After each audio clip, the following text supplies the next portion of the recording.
change. Sounds familiar. I need that frequently. Some call it violence.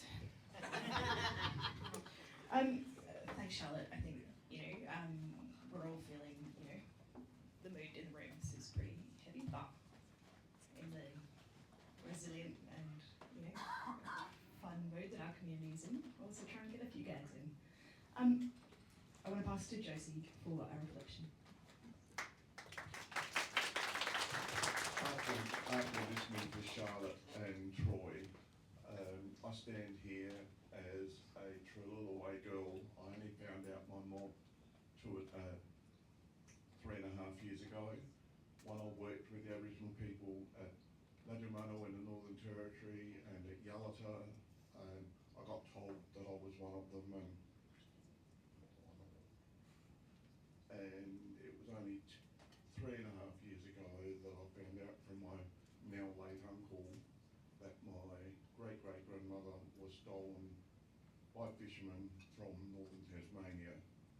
And last year I went to hear Gary Warity Deverell, a proud Turruraway man, and at that time when I saw his photo I thought, far out, that could be my uncle at a younger age.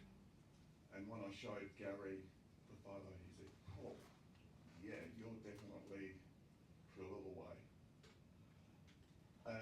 So, yeah, I'm still not up with all of the language and everything, and when I rang both communities about me being trans, one of the health workers said, well, we used to talk about you behind your back, how feminine your intuition was.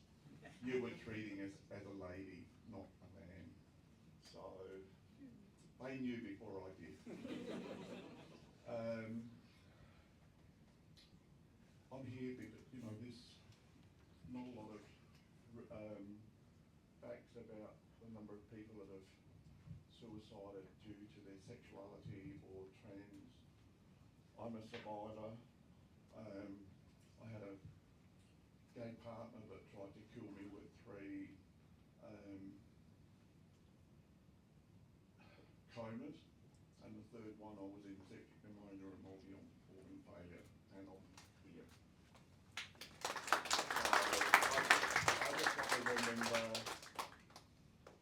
sadly, all of those people that have left this earth because they didn't know how to tell people.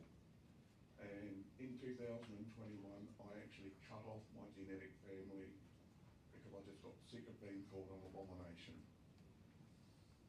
And I'm in the process at the moment. I've done a police report about my brother, the sex abuse, and with the Alan Jones thing, I'm thinking, I've got to get in charge. So that's a process that I'm going through at the moment. But in 2019, is this being live streamed? It's being recorded. Well, I'd love to because I'd like to thank Trudy, who was a receptionist of Wellways in Ballarat with my last suicide attempt. And when I just got called all sorts of names by my Christian family. I walked into Wellways expecting judgment, and Trudy got up from behind the desk and hugged me, and I just burst into tears. And at that time, she showed me her semicolon tattoo, and I said, yeah, what does that mean? And she went to her computer and brought up the concept of the semicolon, what it is, and also when he doesn't want to finish a sentence, puts a semicolon, because there's more to be said. And for each of us here, there is more to our story. And for whatever reason, the simpleness of it and that hug, I've been safe ever since. I've had thoughts, but I just look at my semicolon tattoo, and I didn't understand why I was self-harming. It was partly I thought I was gay, but then I started cross-dressing in 2020 in public. In 2021, I was sworn off relationships I met my partner David. And when I told him on our first date that I was a cross-dresser, he clapped his hands and said, when can I have a, what's your female name? And I said, Josephine Joyce. Well, after 3 dates with Josephine, he rang me on June the 21st, 2021, 2021, and said, first of all, you're too cheeky for a Josephine. I'm going to call you Josie. Whoa. And then he said, I think in your heart, you feel more female than male. And I thought, if you want to live full time, I'll be at your side. So the last nearly three and a half years have been the happiest of my life.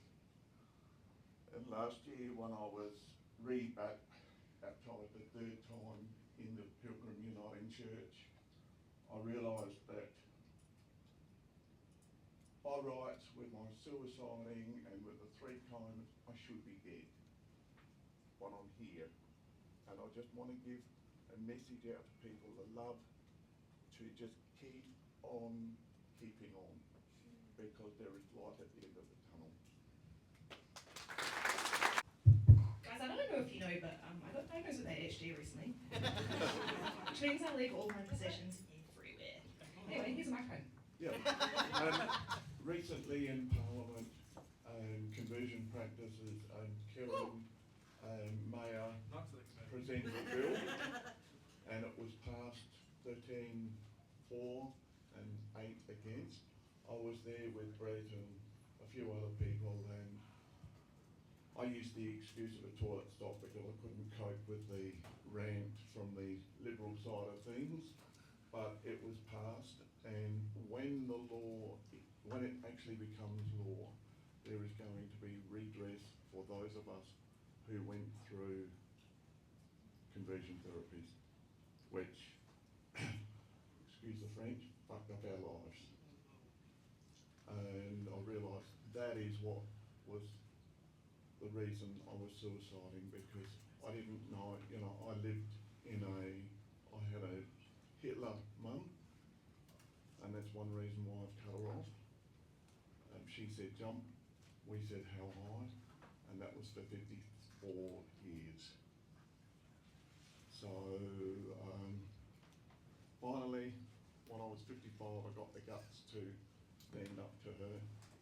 And when she called me an abomination and I was going to hell, I said, Mum, you might be the rich lady in hell and me, Lazarus, in heaven, that you're begging for me to put a teaspoon of water on your lips to cool them.